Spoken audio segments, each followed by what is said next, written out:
Салам достор, бүгін мен сіздерге духовкасыз жана миксерсіз ең оңой торт жасап көрсөтөм. Андыктан менен бирге болуңуздар. Эң алгач 3 жумуртканы жакшылап чалып аралаштырып алабыз. Ага 220 грамм шекерди салып, жакшылап көбүргөнгө чейин 2-3 минут аралаштырабыз. Эми ага 200 мг сүт жана 100 мг өсүмдүк майын коюп, дагы жакшылап аралаштырабыз. Сүт бөлмө температурасында болуусу керек. Эми 150 грамм унду салып, 3 аш кашык какао жана 1 пачка разрыхлителди электен өткөрүп алабыз.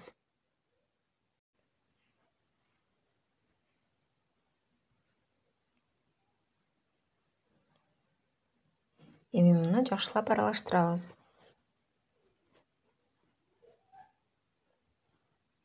Массабыз даяр болду. Эми духовканы ысытып алып, өсүмдүк майы менен майлап, камырыбызды куюп, орточо отто капкагын жаап, бышырып алабыз.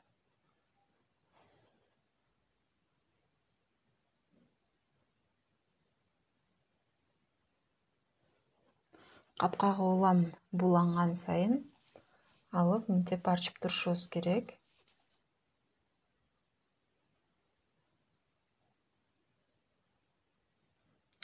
Бир тарабы менде 7-8 минутада бышып чыкты. Эми анын экинчи тарабына аударып, капкагын жаап, дагы 3-4 минутта бышырабыз.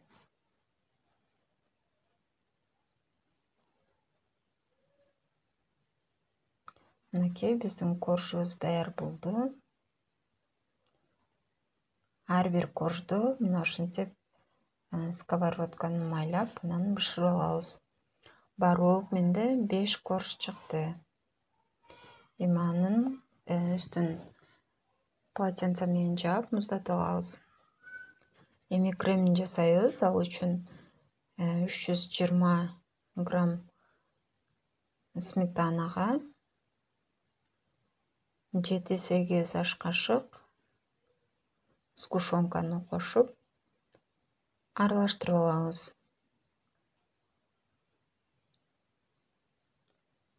Ар ким өзүнүн табитине жараша сгущенканы азыраак же көбүрөөк кошсо болот. Эми тортубузду жыйнап чыгабыз. Биринчи коржду коюп, аны сүт менен нымдандырып алабыз.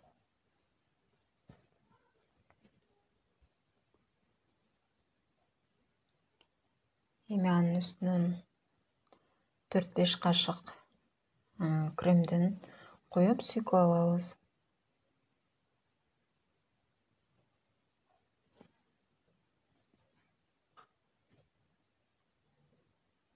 Мына ушинтип ар бир коржду алгач сүт менен нымдап, андан соң кремин сүйкөп жыйнап алабыз.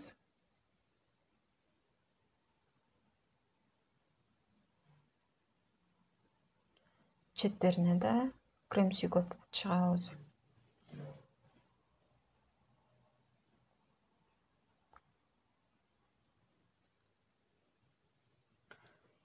Эми анын үстүнөн какао порошогун септим.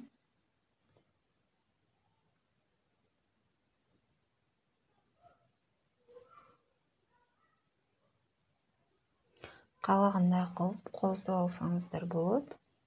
Мен болсо шоколад пайдаландым.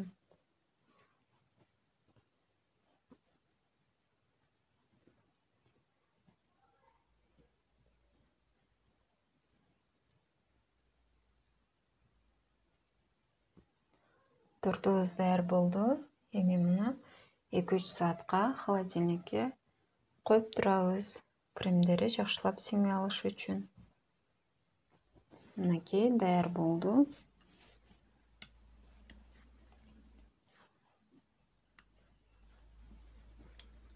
Аябай жумшак, назик торт болот. Кесилгенде эле байкалып турат бул.